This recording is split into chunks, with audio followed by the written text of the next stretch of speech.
to tell you a little story about a girl named Eve who almost couldn't graduate graduate school on time because her thesis advisor was hating. Okay, my name's Evelyn. This is Class with Prof. Eve. Welcome or welcome back to my channel. This is one of my life lessons videos. This is a series where I talk about different experiences that I had as a student in college, either in my undergraduate or graduate studies. And also I talk about my experience as a professor of almost 20 years currently. So in this video, I want to talk about my master's degree and the completion of that, which required a thesis submission. So I have a master's of science, which is different from a master's of, say, arts. With a master's of science, you, to my understanding, have to carry out a research study, analyze that study, and then defend it in a thesis defense session, basically. And there's also a lot of classes related specifically to research method and things like that if you're taking a science route in your master's degree. And so I've completed all this. I completed my classwork in 2 years. It took me 2 additional years to complete my thesis, though, because again, I had to develop my own research study, which I was interviewing 20 people. So I had to carry out those interviews. I had to transcribe those interviews, analyze all that data, and then write about it. In conversation with my thesis advisors, I had a thesis chair and a few advisors, 2 or 3 advisors as well. And so that was just, that's the bulk of my thesis. But also there's like a literature review that was required. That took a very long time and a lot of work. So the thesis is actually a pretty significant project. It's very similar to a dissertation, I would say.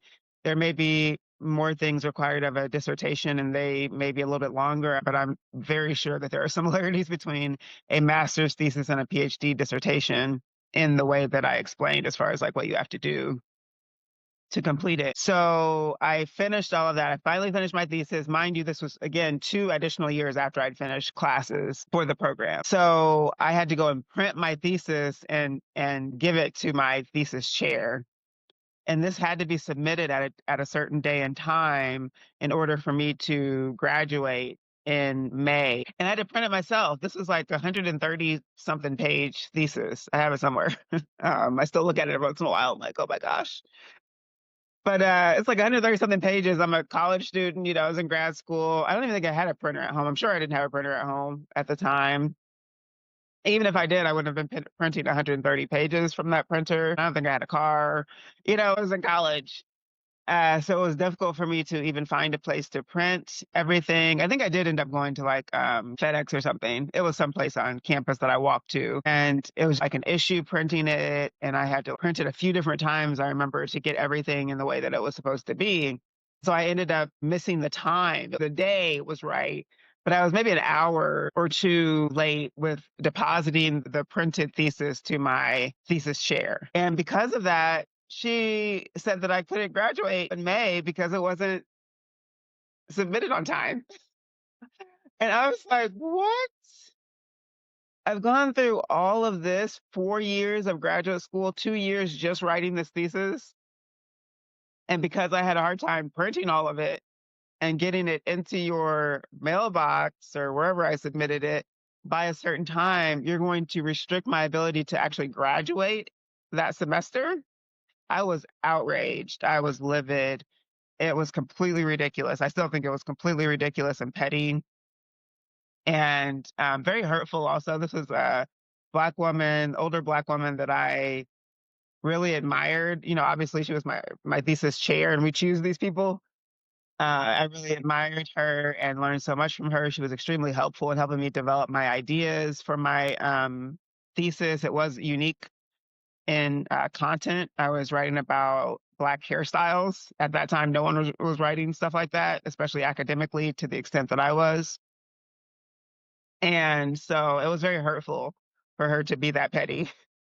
So what I did was I sent an email to the president of the university. I think I emailed a few people. This is something that I've enacted in other parts of my life and my professional career as well. I've had to put several people on the email, to discuss an issue. But I remember there was a specific email that I sent to the president of the university who I had seen, around. I think I might have said hi or had a conversation with him or something. He wouldn't have really known me that well, I don't think. But his name was Al Bowman, and at Illinois State University. And I wrote to him, and maybe just a few days later, he wrote back to me and he's like, I agree with you. I don't think that you should be held back from graduating because you submitted, your thesis an hour late. And so I'm going to permit you graduation in May. So this was the president of the university that somehow saw my random email, decided to take action, knew that it was wrong, and said, no, actually, I am going to make sure that you do indeed graduate in May. And that's exactly what happened. Needless to say, I was not very happy with my thesis chair moving forward, but I didn't really have to deal with her a whole lot after that. But that was just something that will always remain with me. He could have completely ignored the email. He could have done nothing, and it would have had a big impact on my life. I mean, I was done with my graduate work. I was done with my thesis. Graduating the next semester wouldn't have been the worst thing ever, but it wasn't right. I was ready. I'd done everything that I needed to do. And I don't think that I should have been held back for such a silly, thing. I thought it was quite silly. And so I just wanted to share that story with y'all.